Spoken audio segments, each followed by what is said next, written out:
Yeah, first of all, thank you very much for hosting me here on Teams. It's my first experience of Teams, and yeah, wow, it's a challenge.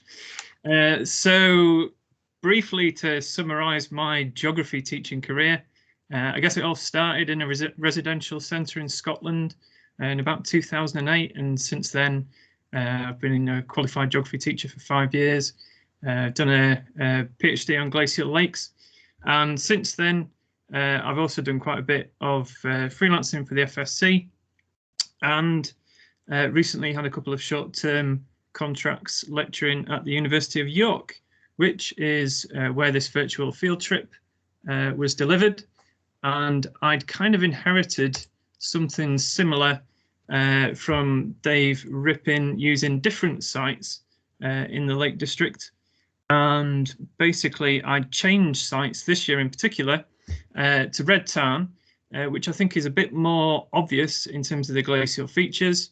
And basically, I wanted to try and make that a bit more tangible for students of what is essentially a very abstract problem that basically I wanted to break it down, make it more obvious on Garmin 360 videos.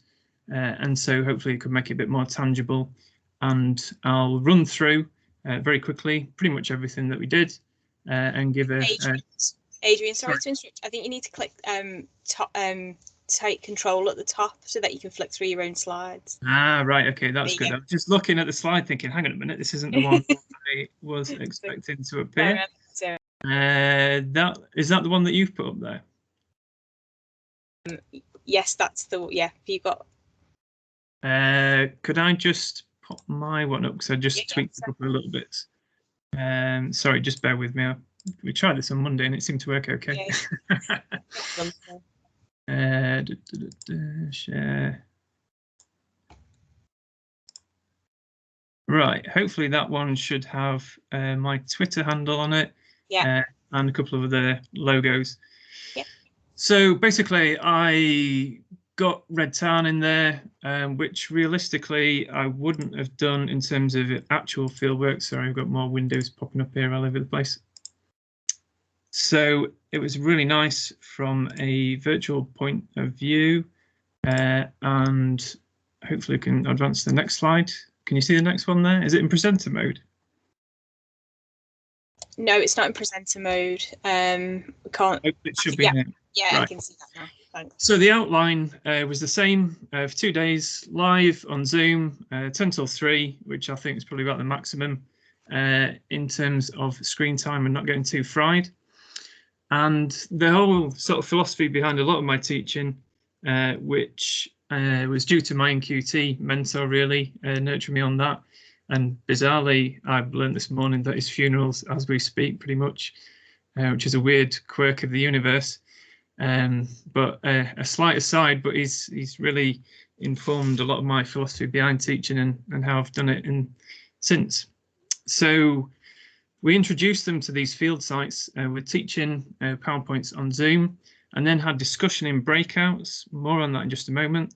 And then they went off basically independently using Google MyMaps and exploring these field sites where I'd filmed at various different locations and where the Garmin 360 footage was. And then we wanted to push it on to another level for mapping of landforms, which we use QGIS for, and just very basic tools in QGIS and trying to keep it as simple as possible and just using the minimal functionality. So we had day 1 on Helvellyn, which was basically the training day, and then day 2 was at Pasture Bottoms on High Street, which was more like their sort of assignment day that they did a 2,000-word report on. And my kind of access point for the Lake District really is strongly linked with the geology and rock climbing, which I've done there for many, many years. So it's nice to talk about that and how wonderful the Lake District was, and provided a different angle for them to kind of think about the landscape and how we enjoy it. And basically how I kind of pitched this was essentially like a sort of decision-making exercise, so that I basically tried teaching this in the past in like a pre-field trip kind of launch session, but it wasn't always the best attended. And I think actually virtually the attendance was much better and the engagement level was much better too. And deciding between these two different styles of glacier is pretty tricky, isn't it, really? I mean, it's very abstract, and, you know, asking people to think about 11,000 years ago in a place that we couldn't even visit because it was all online is a tough ask. So I actually taught them through the different stages and how to think about it. And one of the good access points was from Tony Robinson's Channel 4 Birth of Britain series, which had a reconstruction of Bleewater Glacier as a Corrie Glacier. And I got them to watch that before the course to think about it and to be critical about it too, and really asking them to start thinking, right, hang on, and questioning things. And the relief was the obvious starting point, which obviously Helvellyn lends itself nicely to. So just thinking about the basics here in terms of where snow accumulates and the shape of the land, and what can that tell us about where the glaciers would have sat. And then we got them to think laterally. So this was a bit of a risk, but it seemed to work quite well. And a lot were really curious about periglacial landforms and the role of permafrost in the landscape. And the main point here was that some of these landforms are very delicate. So in terms of if we're thinking about basal sliding in glaciers, then presumably a lot of them wouldn't persist after a glacier had slid over the top of them. We didn't really go into the finer detail of any cold-based ice. We kind of left that to one side. And we had breakout rooms about this. Incidentally, in terms of like interpersonal skills, my whole teaching career has basically been mostly putting students in groups and mixing them up from an employability point of view.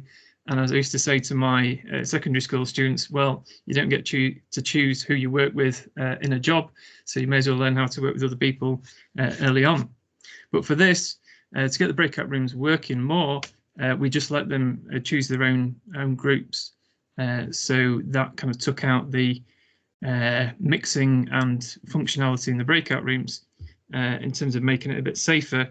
And it seemed to work. There was a lot of really good discussion in the breakout rooms, you know, about the periglacial features and everything else as well. More on that in just a moment.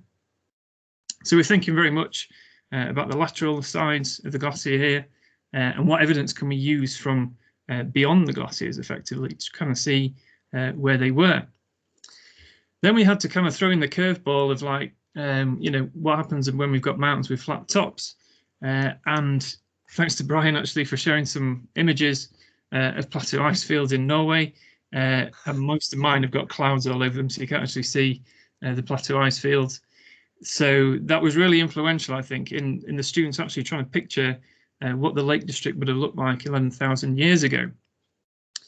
And we went into a bit more detail on a couple of examples to, you know, kind of push it to that next level of thinking about what moraines it would have produced. So we broke this kind of thinking stage down into three and got them thinking about it in breakout rooms, which, you know, was pretty successful. They were discussing it and actively engaging it with really well. And then kind of summarized it as, you know, thinking about the evidence spatially, laterally, and directly. And we then sort of touched on interpreting moraines at the end and left that as kind of like the more advanced, pushing it onto the next stage, extension kind of work in terms of teacher speak. So the landform exploration was through Google MyMaps, which you should have the link in the chat.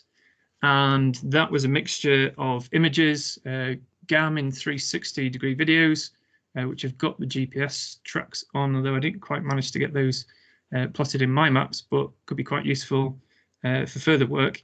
And basically we had Garmin 360 footage walking along moraines and along Striding Edge, which I must admit was amazing from a well-being point of view for myself during the middle of a lockdown. And, you know, one of the things that I wanted from this was for students to feel that they could go to the Lake District at once, you know, at some stage and get a bus there and actually experience it for themselves.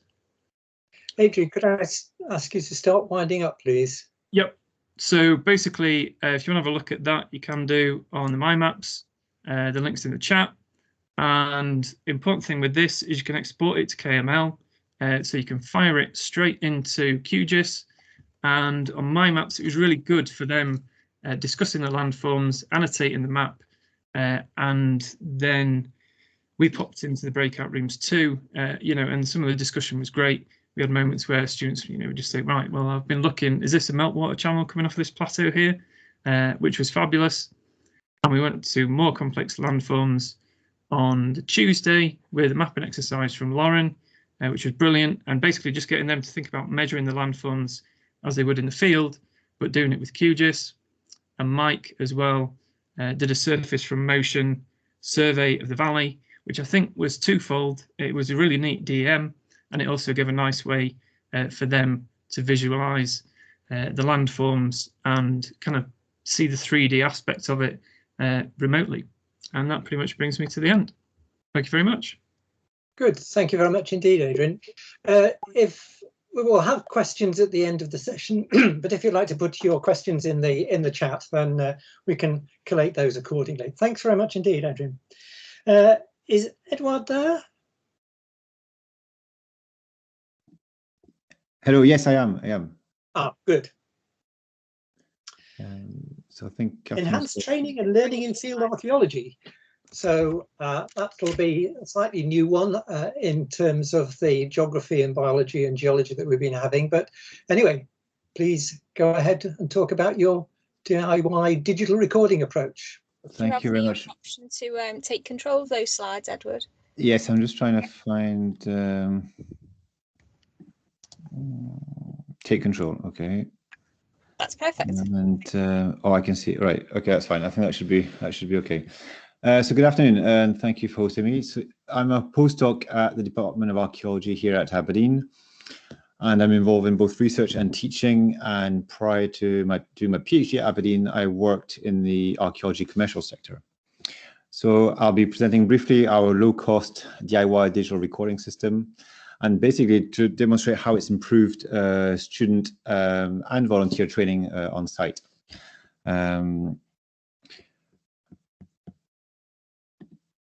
So everyone may not be familiar with excavations and recording archaeology, so I'll do a very, very brief summary to give a bit of context. So an archaeological site is formed by a succession of different soils, deposits, or layers that is the result of human activity and behavior.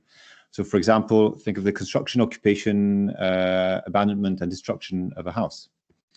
So excavation is a destructive process. So when the site is excavated, these layers are removed, and the only evidence that remains are the site archives or site records. So therefore, ensuring that students understand stratigraphy and are fully able to record to industry standards is a key element of on-site training. So the conventional record in archaeology is paper-based, and it consists of handwritten record sheets and scaled hand drawings, the latter being particularly time-consuming. And in the traditional training that students received, they will learn how to excavate deposits, they learn how to describe them and interpret them, understand stratigraphic relationships, and then fill in the paper records, and they would be taught how to draw site plans and vertical sections. So archaeology has seen a significant development in digital recording on excavations over the last 10 to 20 years. However, most existing recording systems are technologically and financially inaccessible to most projects. And as a result, students have had limited access to engage with new digital technologies, such as the usage of drones or photogrammetry on site, especially at the undergraduate level. So we developed a DIY low-cost digital recording workflow using easily accessible software and technology. We designed a simple recording app in FileMaker that we use on iPads that we bought secondhand. And we use vertical imagery captured by a small drone, as well as using photogrammetry, which can be captured with a camera or small device such as an iPhone, to produce site plans and sections. So basically replacing the traditional hand drawings. Digital recording produces more accurate and consistent data. And basically by removing or greatly reducing the need for hand drawings, this has freed a significant amount of time on site. So to give you an example, a hand-drawn plan of a site of quite a large area could easily take a day or two, or if not 3 days, to do by hand. Now recording a site plan can be done in less than an hour. And it is this free time now available that has had a positive impact on our training of students and the students' learning experience overall. So I'll present very briefly some aspects of our recording app. So we developed a very simple app, which is easy to do in FileMaker and therefore easy to use on the iPad. And students engaged with the app very positively, and little training in using the app was required. So the overall site data was more consistent and students better assimilated the technical vocabulary.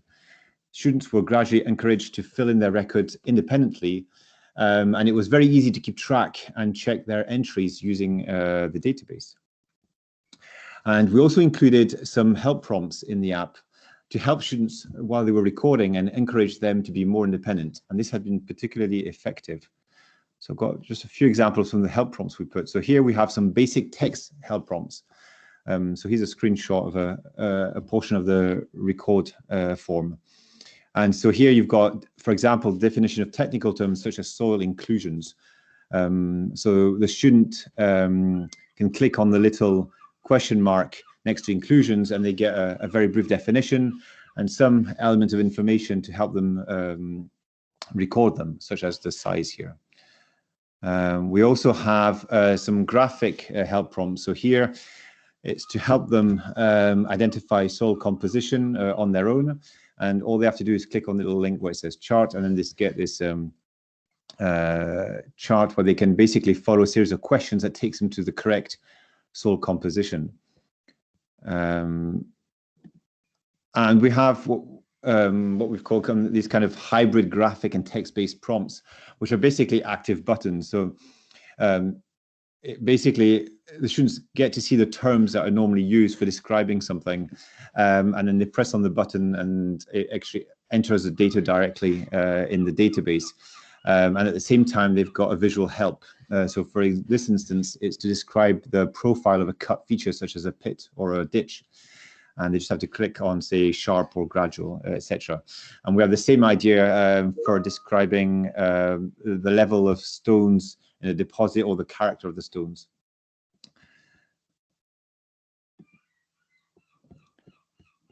So site plans and section hand drawings are one of the most important site archives, as they're the only scale, spatial and vertical visual representation of the site that will remain after the excavation. And they also represent our understanding of the site. So as I said, they're particularly time consuming and often very tedious. So think of drawing stone walls or cobble surfaces. But they have to be accurate and they have to be produced within excavation time constraints. And this has been particularly challenging for students to achieve on site.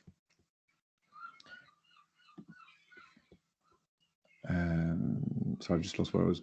Yes, so with our digital recording workflow, we have drastically reduced the time spent for drawings, and we've almost removed them completely. So I mentioned drones for capturing site plans or to produce site plans using vertical imagery. And for sections, which is the example here, vertical sections, basically we get students to draw a basic outline on site of the section, which is the image to your top left. And then we do photogrammetry to generate a detailed, accurate 3D representation of the detailed section, which is the image on your top right. And then back in the office, to produce a section illustration, we combine the two together and then we produce our illustration. So this has freed up a lot of valuable time on site, and students get to participate in all the steps of this process. So the benefits of using digital workflow, and even something that's quite kind of low key, is that we've observed significant time savings in all situations, and that has led to a better learning environment. So we ensure that students continue to receive training in conventional recording methods. However, more time could be spent with students at the trial's edge, thus helping them develop their excavation and interpretative skills, focusing on the identification and understanding of the stratigraphy. And importantly, less pressure was put on students to generate site plans and section drawings that would normally compose a site archive, with the responsibilities that this entails. Students were still taught conventional drawing, but a greater emphasis could be placed on ensuring they were able to correctly identify the various contexts and understand the stratigraphic relationships that they were analyzing. And this was done by asking students to present their feature in an informal manner. And after completing at least one drawing, students would then usually only draw scale sketches of plans or outline of sections that would go with the drone shots or the photogrammetry models. And then they would complete their illustration during the post-excavation phase of the project.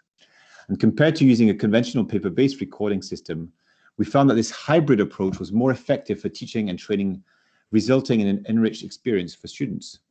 So by removing all these tedious analog tasks, such as drawing countless stones, students and staff benefited from having more time available for intellectual engagement with the archaeology, rather than spending those hours just recording it and increasing our interpretation and understanding of the site. So one of the greater benefits of using a digital recording workflow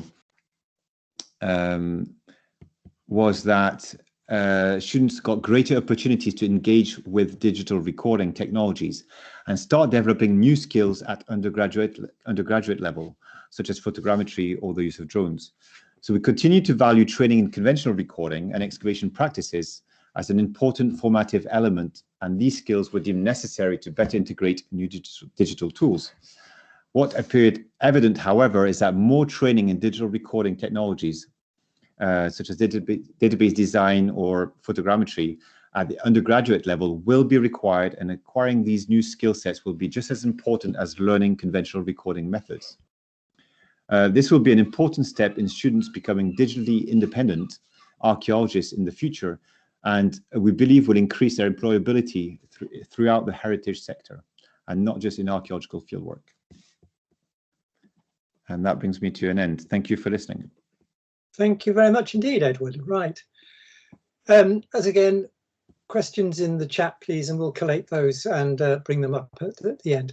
Okay, thank you very much indeed, Edward. That was an illustrative way of looking at student digital skills in quite a different way from what we're normally used to. Okay, next, Salter Lesley Batty and colleagues from Birmingham, talking about enhancing and evaluating virtual fieldwork. So the evaluating bit comes in, which is, I think, an appropriate time to do it. Leslie, are you doing this or Kat? We're both doing it, so I'm not sure how that's going to work, but I'll be kicking off. So we'll see how it pans out. Okay. Okay, so welcome everyone to our short presentation, which is really around actually the evaluation part of virtual fieldwork. So this is a study where we actually asked the students what they thought of what we'd done this past year. What we've done is we've really looked at all of our virtual field courses across the whole of our departments. That's geography, earth and environmental sciences. So it covered a really broad range of subjects. Now, some of the virtual field courses that we'd we'd started to put together beforehand, actually before COVID, because we've been putting them together to support the in-person field work in terms of preparing students. But then, of course, we had to, like everyone, shift very quickly to replacing a lot of, well, all our field work really with virtual courses. So predominantly we used ThingLink, which we've all seen some really good examples, but there's a couple here on our slides as well that you can see how we've used them. So we had a really broad range of different virtual field courses, both at master's level and undergraduate level. So we were asking students across all of those programmes. And we had quite a range of the way that people had put these together. So there was things like looking at industrial development sites and really sort of walking around specific localities. So it was more like a virtual tour. Whereas in some of the things like physical geography, environmental sciences, we'd embedded things like data, but also pictures, particularly to try and get students to practice things like plant ID skills. And then in our geology, with our geology colleagues, they'd also use things like 3D models to interact, that students could interact with. So there was a big range of the ways in which we used virtual field work. So what did we do? We asked basically all of our students across all of our programmes at UG, as I say, at UG and PGT level. And we asked, did a short questionnaire, and the questionnaire was a series of closed and open questions. And we were exploring students' motivation for why they were doing the virtual field courses, barriers to participation, what was useful, and how did they want them to be used in the future. And then we also conducted some focus groups. We had 4 focus groups, and these were led by some of our student interns, and they were exploring some of these themes in more detail. And the use of student interns, I think, was really valuable because the students were a lot more open and honest in their feedback. So we had 62 responses in the questionnaire, which actually wasn't bad considering it was the end of the year and the students were a little bit surveyed out, I think, because we'd been consulting them about a lot of things.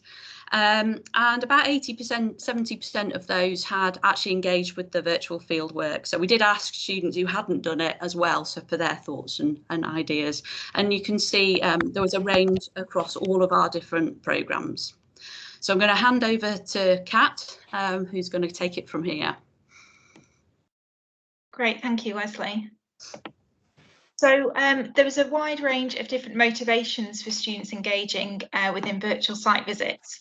So obviously to develop field skills, particularly the more practical field trips associated with physical geography and environmental sciences, as Leslie has said, to experience different sites and localities, so to give them the opportunity to, I guess, get outside of their bedrooms and actually explore particular case study areas, to appraise different site conditions, to do something different, online lectures, and also, importantly, to engage with peers as well.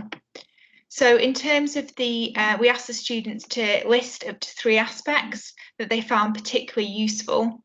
And here you can see that the main reason, the main benefit that they saw from this was increasing their understanding. So this related to the wide range of topics that were covered, and also helping students to develop practical skills. So, for example, to learn different sampling techniques and to help them to visualise field sites. Secondly, came out accessibility, which is not unique to virtual site visits, but virtual learning more broadly. So enabling students to have the flexibility of when to engage with these site visits as well. And some students commented that they were more convenient because you obviously didn't have the time associated with travelling. Thirdly, came out technical skills. So, for example, engaging with Google Earth, in analysing data, and then also on some field courses modelling future scenarios under different climate extremes. Many of these were obviously the technical skills, but some transferable skills also came out as well in terms of developing communication and presentation skills, as students commonly also worked in groups as well. The social element did come out, which is quite interesting again, because it's obviously not the same learning online as it is in person, but again, the opportunity for students to work with their peers and engage with the breakout rooms, which often accompanied the virtual site visits as well. So in terms of the benefits, the main benefits that came out from our study were when it's really clear how the field trip linked to the assessment. So the more task-based virtual field visits where the purpose and output are clear. So as you can see from this quote here, this student says it gives us a chance to visualise something, and they had to produce a report for the module, so again, a link to the assessment, to look at the threats and come up with different solutions. So it gave you a real life example and a chance to look at somewhere and work out for yourself what you could do. This is a theme that's already come up this afternoon, but also the benefits really in the preparatory work that virtual field trips can assist with in terms of in the earlier years of study, when hopefully in the future they'll be able to carry out field work themselves in the field. So saying, okay, they may not have been able to try the tools, but at least they had an idea of what they look like, what they're called, and how to carry out the measurements. So building that student confidence for future years and future field visits, when hopefully they can take place. There were some identified downsides or barriers. Some of these I think we can work to try and overcome. One of them obviously is it's not a full sensory experience. So you're not going to experience the site under different climates with the, you know, with the wind or the noise associated with some of these sites as well. We did try and move beyond the visual by embedding audio in many of our field trips, but it's still not really the same as being out on site location. Again, there was concern about the one of the benefits that students see with their field trips, and in particular our overseas field trips, is a sense of making memories and socialising with their friends, which obviously is not the same online. Interestingly, what also came up from some students was this question of, well, actually, is it the true value for money? Field trips are often included in the course fees, and at University of Birmingham in the first year the students are taken to Rotterdam, and in the second year the planners and geographers at least are taken to Berlin. So this idea of actually, if it's coming out of our course fees, you know, where's that money going when you're just offering a replacement online? There was also a number of barriers related more broadly to online learning, so technological barriers, and again, students struggling with motivation and concentration. So again, not unique to virtual site visits. In terms of suggested improvements, there was calls from students to try and make them more advanced. So calls to embed 3D tours, add more views, add more tasks, and also, again, different locations to visit. The majority of the sites that students visited were obviously in the UK, many of which at Birmingham, but saying again, you know, can they go and explore other cities or other areas outside of the locality? As Leslie said, although some of the field trips were developed pre-COVID, there was a kind of scramble, I guess, is probably the appropriate way of describing it, to put many of them together in quite a short period of time. But the students expected quite a lot from the field trips.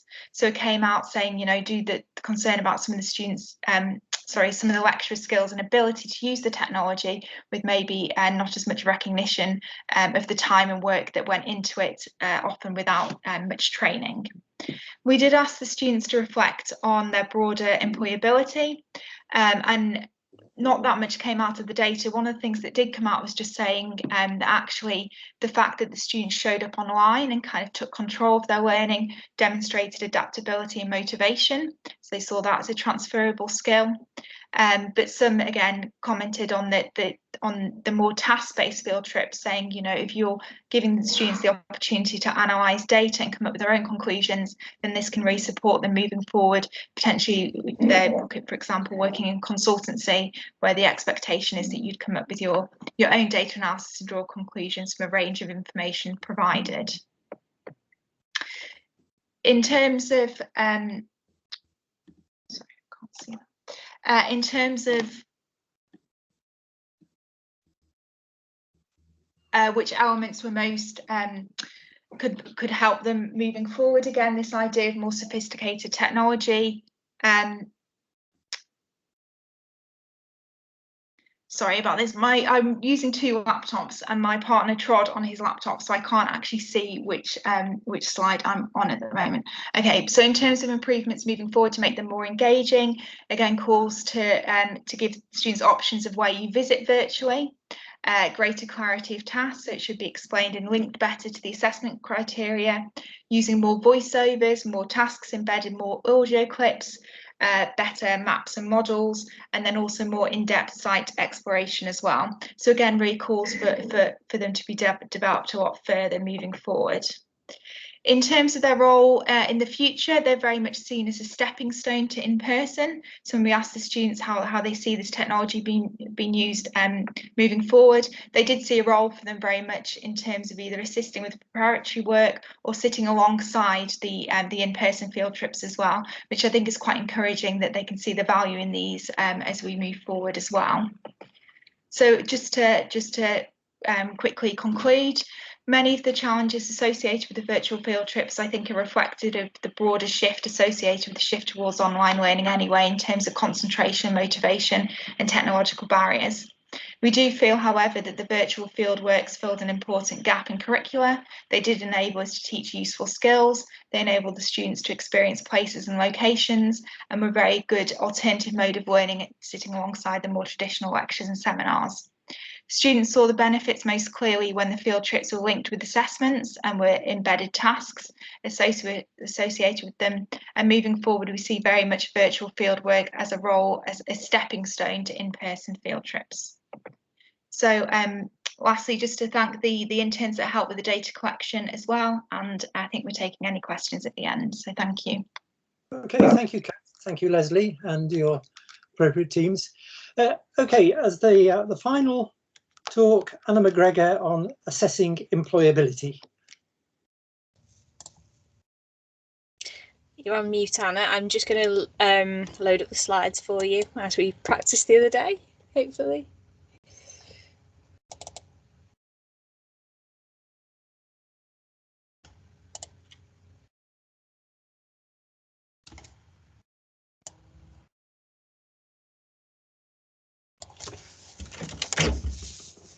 Okay, so you should have a button at the top to take control. Super, brilliant. Thanks, Anna. You're just on mute at the moment. It's all right. Oh, thank you. Perfect. Cool. Great. Thanks so much for giving me the opportunity to talk today.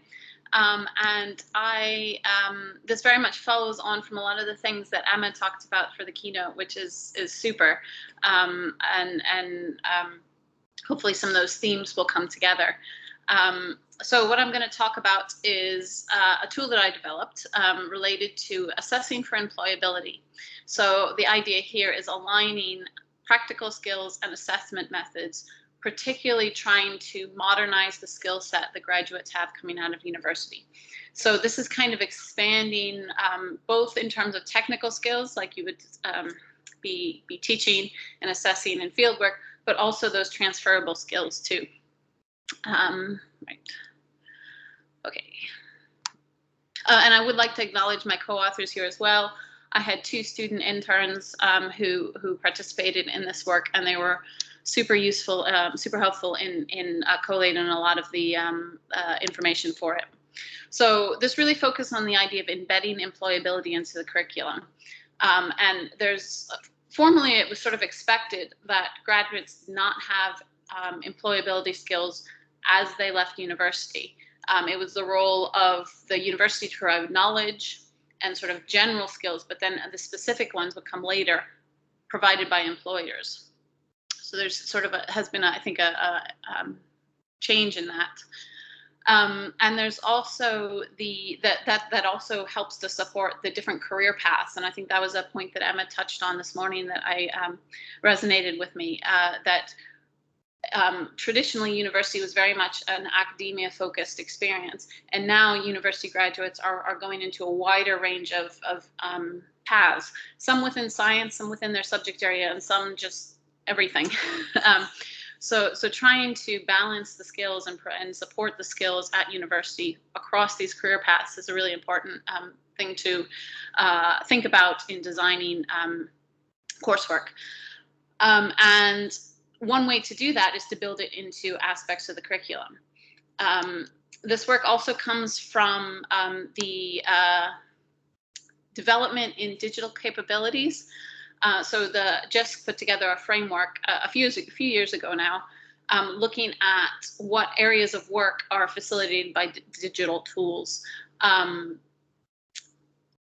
So they've grouped these into 6 areas of proficiency, things like digital identity and well-being, but also the creation of digital content. And that's something that I think is really important for our graduates, and that is sort of a theme in terms of my scholarship. And the other thing as well that a few people have mentioned is that not all students, and I really don't like the term digital natives. Students can use technology in a way that those of us who grew up a few years ago now don't, but they don't always understand how thoroughly it works or the sort of relationship between it. So I think supporting and trying to fill in some of that use of technology is really important for graduates. So assessment. One way of building a lot of things into the curriculum is through assessment. Why do we assess? The first basic reason is we need to demonstrate our graduates are meeting the standard of university, of wider Royal Society of Biology, Geography, sort of the professional societies. But what should assessment do? This is sort of a list that's from our toolkit within the university to support staff in designing assessment. So it should align with the intended learning outcomes. It should be accessible to all students, which actually I think is something that relates to the need for digital technologies and also broadening that skill set of students. So it should be accessible to all students and realistic in terms of what's done. And the other thing is the sort of the old thing that students only engage with what is going to be assessed. So by bringing new digital tools and resources sort of improves the ability to do a lot of these things. Align with ILOs, improving accessibility, and also being able to really get a very accurate summary of practical skills like fieldwork. And I noticed some people did mention things like students creating videos or students having creating content for the assessment. Okay, so some of the examples of just I pulled from colleagues within our program. We have apps that are involved with teaching some of the skills. There are a number of examples of students co-authoring MOOCs or massively open online courses, creating wiki pages or collaborative virtual tools in coursework, and also things like authoring videos and podcasts. Quite a few courses are sort of developing that and encouraging students to do that, both formatively and summatively. So what were the outcomes of this project? Basically trying to focus on those employability skills and deconstruct graduate attributes. I don't know, that's not something that's been mentioned, I don't think in this conference yet, but graduate attributes are supposed to be the attributes that a graduate comes out of the university having achieved. And one of the big things actually in the idea behind this whole project was actually a staff-directed tool, helping staff to try to think of new ways to assess the skills-based work that they did in their courses. It actually ended up being a bit more of a student-focused outcome.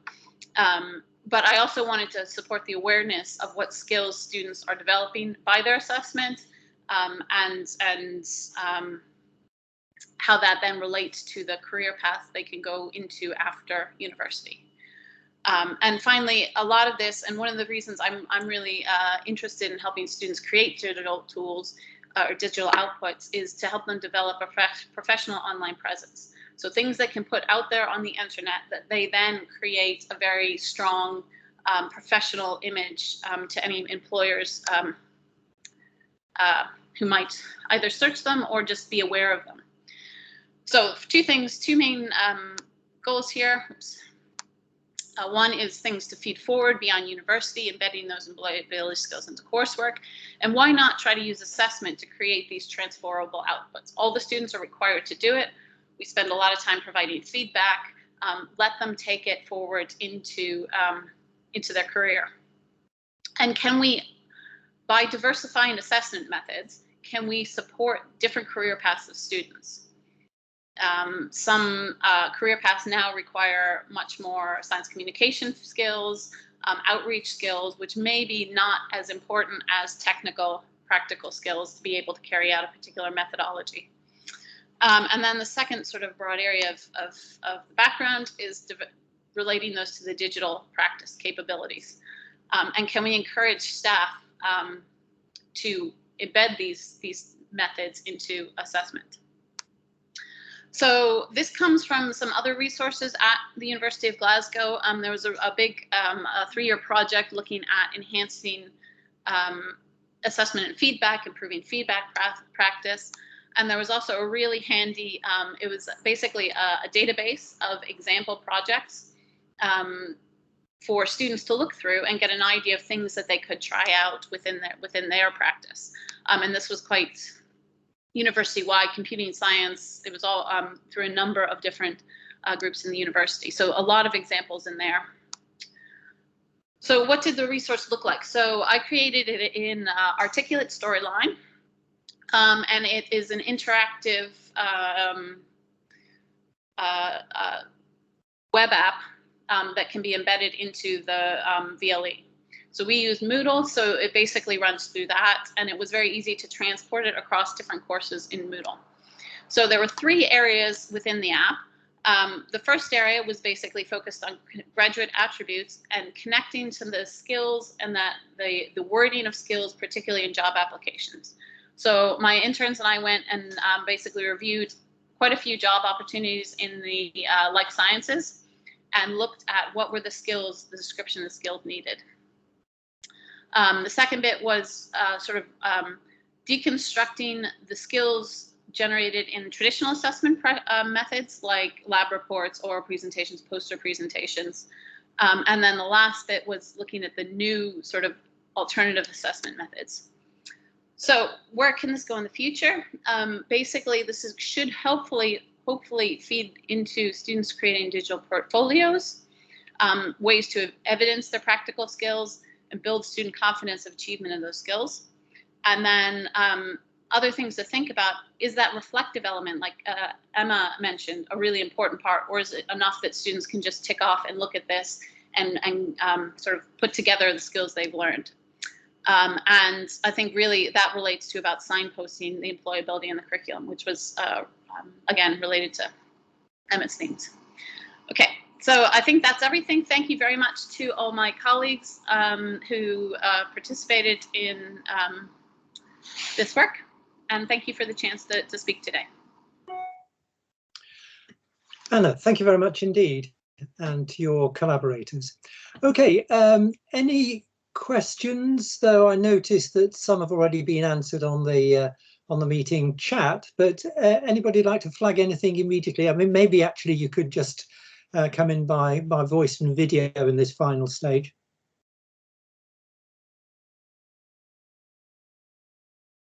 Anna, if I may, it was good to see assessment coming in, which has only been in the background for a lot of the things that we said, and yet over the last 2 days, and yet assessment is so important.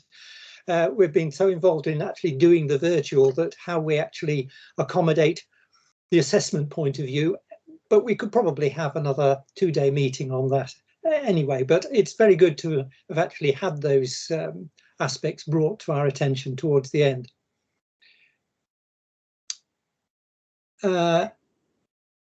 Stakeholder interviews and the virtual fieldwork from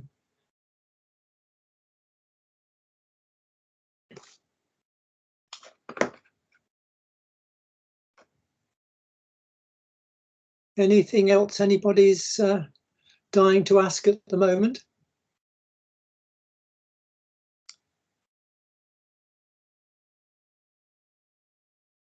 No? No. Well, it may well be. We're now just gone past 3 o'clock.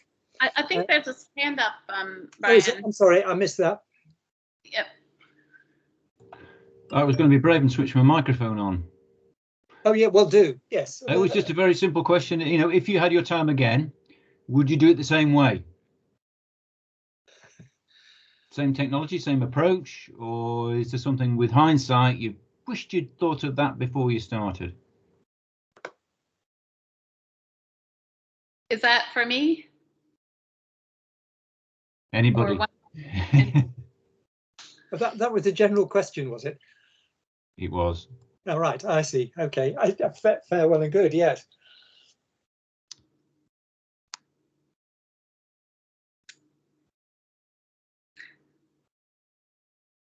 I can probably answer from my point of view, if you like, especially sort of now having seen the feedback from the students and what they thought. I think if I went back, I'm not sure that I do a lot differently, actually. I think in the sort of time scale that we had and my existing technology technical knowledge at the time, I think probably we did as best as we could have done in the situation, and I'm not sure I would have done anything differently. I mean, one of the interesting things that came out of our questionnaire and focus groups was actually that the motivations for the students taking part was not assessment.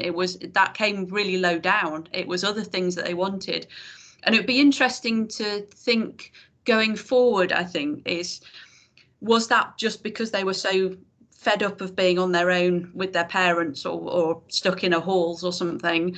Or is that a broad, you know, is that something that would change next year if we used some of the virtual field course again? So I wouldn't do anything differently, but I might look at things differently going into the future. Lesley, would that question be answered by all of the staff, because you had a fairly synoptic view? Because that's actually quite an important one from all sorts of different points of view, not least of which is the students. I mean, are you going to do anything in terms of a reflective approach from your staff contributors? Yeah, that's an interesting point, because we didn't think about that in this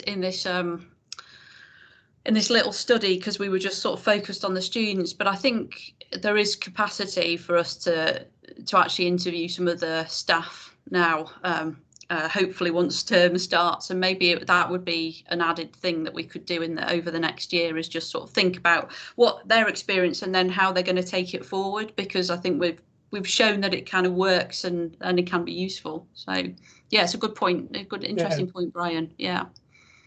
But I mean, I think the students are generally and certainly the students involved with the presentations the last 2 days have appreciated the amount of work put in. It's not just been a matter of sticking your lectures on online and doing the same old lecture type mode. There's a lot of effort and a lot of thought gone into it.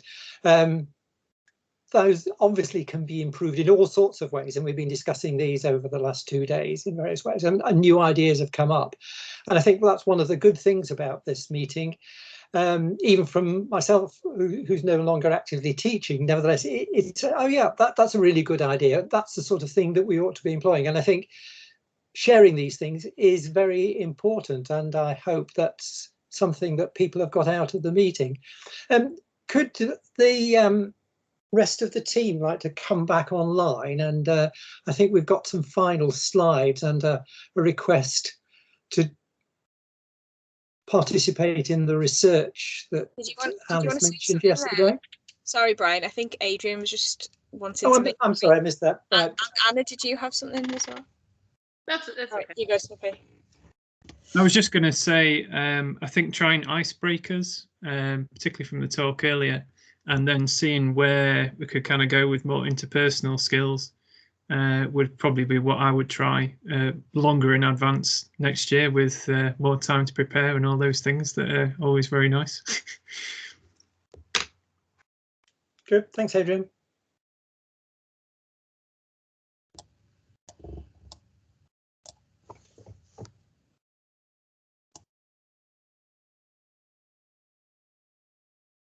Are the rest of the team coming?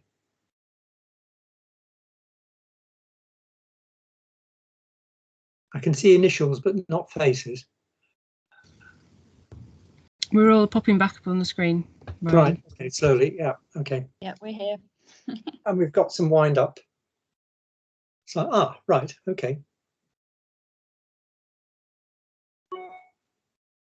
I'm happy to thank you, Brian, and yeah, thank you for all the speakers in that final session. I think it was a very nice way to wrap up the 2 days, really, that we had the 3 different themes running through the conference this year, and that session very nicely rounded up where we've been going. And I just wanted to quickly sort of talk through this slide. I mean, borrowing the sort of Venn diagram idea from Alison right at the beginning, where we've been trying to think about how issues relating to diversity, inclusivity and employability might be threaded all the way through the design of our fieldwork and how that's delivered. And EFL's kind of traditional mode of action is thinking about, if we're delivering innovative pedagogies like this, how can technology help us achieve the best fieldwork learning experience for all our students? So thank you to all of the speakers over the last 3 days for really fantastic, innovative, thought-invoking 2 days. There's lots for us to all take away, I think. So we would really like to continue the conversations that we've had. We can't capture it all. So we've got the Padlet running for anyone that's got any final thoughts that they'd like to share. But really, where we can go from here, I suppose, is what would also be of real interest to us. So the Padlet should keep running. And if I can go on to the next slide, just to sort of wrap up, and then I'll hand it to everybody else to say their own thank yous. But thank you to all of the speakers. Thank you to all of the team that are on the screen now. It's been a fun couple of days. We'd really like to hear how you found it. So we've made a feedback survey, which is available on Google Forms. So we'd really appreciate your time to just give us some feedback on how we can improve for next year. Importantly, we'd really like to hear from you as well about what themes might be important for us to cover if we have another EFL next year, which would be our 12th, and where we might want to kind of take fieldwork forwards. If you've got any thoughts on that, please drop them in the chat here or fill them in when we send you the link for the feedback survey. Everything from what we've captured will be on our website in due course. We've got the Twitter hashtag #FieldworkForAll, which hopefully collate some of all of this in one place as well. Yesterday we ran the research. I'm very grateful to all of your time for those thoughts in the discussion sessions, but we'd also like to hear from your students. So we would really appreciate you helping us distribute a survey to your students. And there's a link on the slide here. All of these things will be sent around on a thank you email afterwards. But that's from me. Thank you ever so much again, and I shall pass over to anyone else from the team that would like to say thank you. I think I've probably forgotten some other things. So, Catherine, what else did I need to say at this stage? Catherine. I think Leslie just wanted to pop back on for a minute, and Anna's got her hand up. So, Anna, if you want to say something. Yeah, if I could just very quickly do a plug for another conference that's coming up at the start of October related to equality, diversity, and inclusivity, particularly in the marine scientists. If there are anybody out there, abstracts are open. It's run through the Marine Alliance for Science and Technology Scotland and the Challenger Society for Marine Science. So abstracts are due middle of next week. And if I could, I'll pop the information in the chat if that's okay. So if anybody would like to disseminate their work, they're looking for best practice related to EDI issues. So another opportunity to have discussions along these lines. Thank you. Brilliant. Thank you, Anna. Leslie, do you want to come in? Yeah. So Catherine and I had a brief email conversation about sort of collating some of this information. So it's become quite apparent that a lot of us have been asking the students what they think about virtual reality and the virtual field courses that we've been putting on. So I think what Catherine will be contacting people by email, but if you have that data and are interested in kind of collating it into a broader study, then please do. We'll be in touch, and we'd encourage that. There may be some ethical things that we need to look at, but let's start sharing as we've been putting in the chat. So Catherine or I will be in contact with you, and please do participate if you want to. Thanks, Leslie. I'd just like to thank everyone for their enormous patience with Teams today. It's been quite a challenge on occasion today. So thanks everyone for your patience, and when Teams froze and all the rest of it, really appreciate it. And a massive, massive thanks again to the whole team and Alice, who has had everything organised for us over the last few months. And we really, really couldn't have done it without her. So, and all of our team. So thank you, everybody. Thanks to the speakers. Thanks, everybody. It's been brilliant. Derek, do you want to say a few words?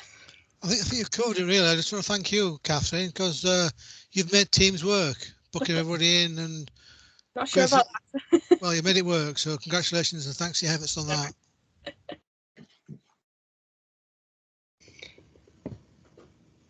If anybody wants to stay around and chat, then I'm happy to stay around and do a bit of EFL chat afterwards if anybody wants to. Otherwise, thank you all very much, I think.